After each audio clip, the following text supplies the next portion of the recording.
Everybody still thinks Michael Saylor is making a risky Bitcoin bet. But what if the real risk is not owning any at all? While governments drown in debt, currencies lose purchasing power, and global markets quietly absorb wave after wave of monetary expansion, Saylor believes something much bigger is happening beneath the surface.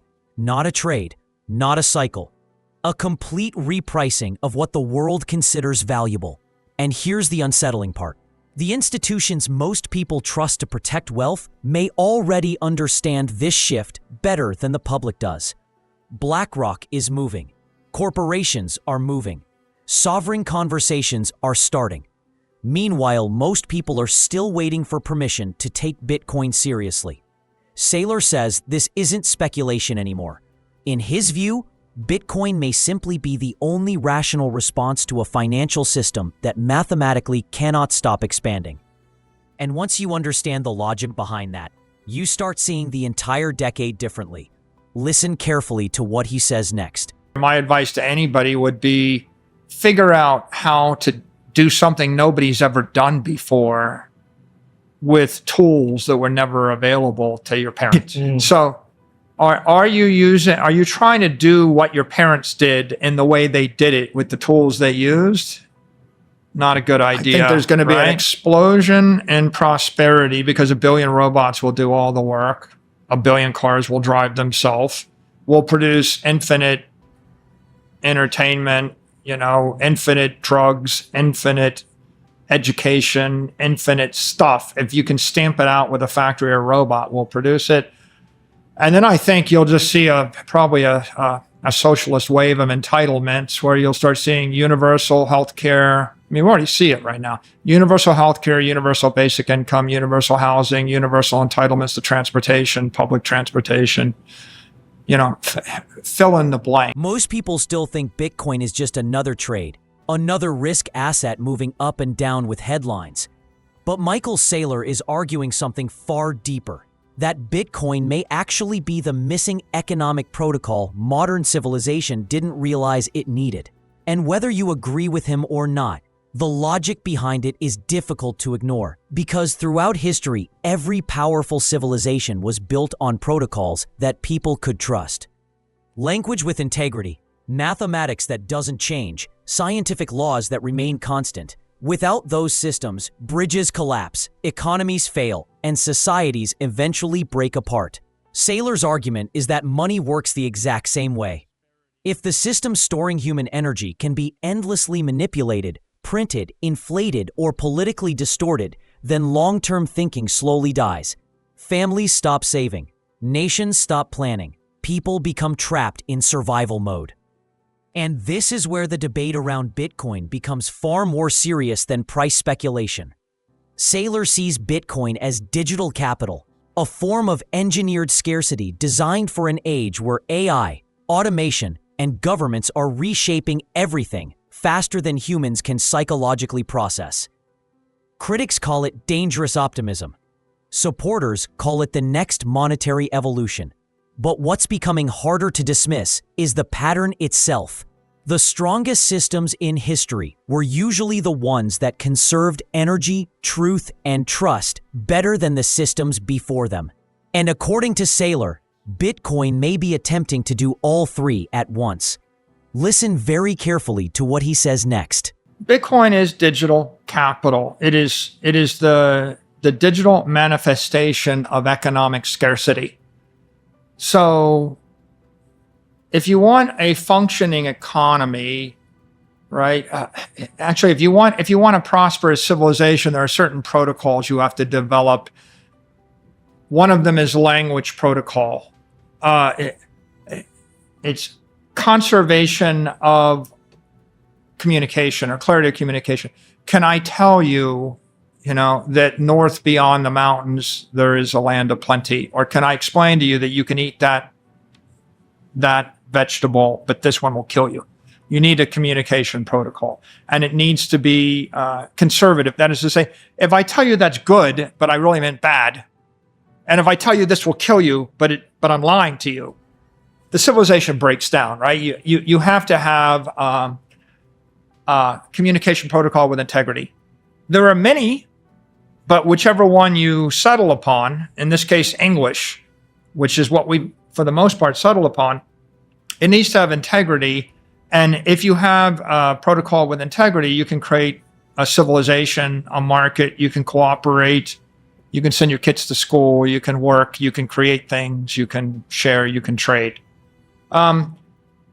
Then you need a mathematical protocol. I need a way to explain to you that I need 6 inches of steel, not 3 inches of steel, to avoid having the building collapse and kill everybody in it. Needs to be have to have mathematical integrity, right? The conservation of energy there. You need science, right? You need, for example, enough science to figure out how to create a steel refinery that doesn't explode, right, and burn everybody to death.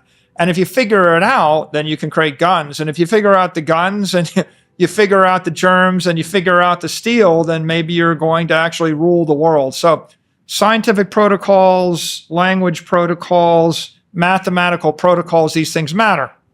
But what if you want to be rich? Why would you want to be rich? Well, because if you don't have economic energy stored up, then on the day you lose your job, you starve to death. Or you would like to be able to store enough food so that if you have 1 year of drought, you don't all starve and die. Okay, so you need to be able to store energy.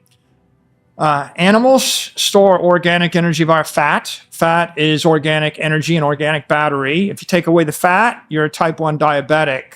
You go without eating for a week or two and you'll be dead. Societies store economic energy with what we call money. Maybe we call it capital. If you're a capitalist, you have enough money to live for 10 years without working. You can take a long view. You can actually posit that in 7 years, when the building is finished, that might be a profitable endeavor. If you don't have any capital and if you stop working next week, you don't have any money, and then your kids starve to death, you don't have the luxury of making long-term investments or dreaming about the future. You're never going to build a bridge or a building or a hospital because you just don't have the excess energy to do it. So why Bitcoin? Well, all civilizations, they have a protocol, and I think the history of civilization is the most powerful ones displace the least powerful ones. This is almost a tautology, right? Who won? Oh, the most powerful nation won. Well, how do you define power? The ability to channel energy. Okay, so why would a nation that was on the gold standard be able to displace a nation on the glass bead standard? Because glass beads are stupid, because you can manufacture 1 billion trillion glass beads and you can buy everything in the country on the glass bead standard, take it all for a nickel, and then you own them. And on the gold is not easy. You cannot manufacture 1 billion trillion ounces of gold, quickly in an afternoon.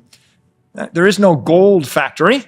So the nation on the more powerful protocol displaces the least powerful protocol.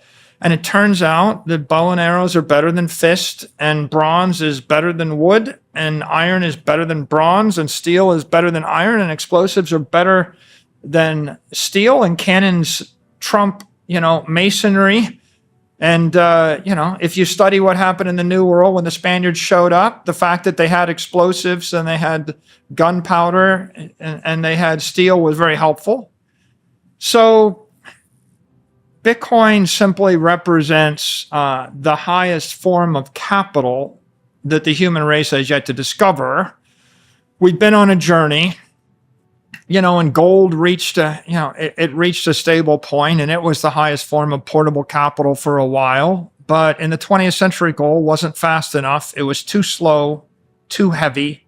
And if you can't move capital back and forth across the ocean 14 times a day, you cannot do high-frequency international trade, right? So gold didn't keep up with the speed of the modern economy. What we wanted was a digital gold that we could actually move back and forth. And so how do you send $10 billion from here to there in an hour? I can't move a building. I can't move land. I can't move $10 billion worth of oil. doesn't make any sense. I need a very dense, efficient, stable form of capital I can move. Bitcoin was born out of this idea of a peer-to-peer cash system. If you study the history of economics, cash settlement meant that I showed up with a container full of gold bullion or gold coin, and I traded it to you in return for whatever goods you had to sell or for your credit paper. And so the idea of Bitcoin was, how do we settle our differences with something of global universal value? And why did it succeed? Because it was the best engineered network to do that, the most secure, the most reliable, the highest integrity one, the hardest one to hack, the one that was hardest to break, something that was stable and robust. It's like, why did Arabic numerals replace Greek or Babylonian or Roman numerals? Because Arabic isn't the first. It just happened to be the best. And when it came along, it totally obliterated all other mathematical systems because it was the most stable and the most rational and the most efficient. Bitcoin has done the same thing in the global capital markets. It's something that everybody can agree on. You can trade it. Yeah, you can peer-to-peer trade it between millions and millions of people. You can trade it on thousands of exchanges. It's got integrity, and it's thermodynamically sound. If you wish to build something that'll last for 100 years, you need to know that it'll be stable for 100 years, and that means the materials in the building can't rust over 100 years, right?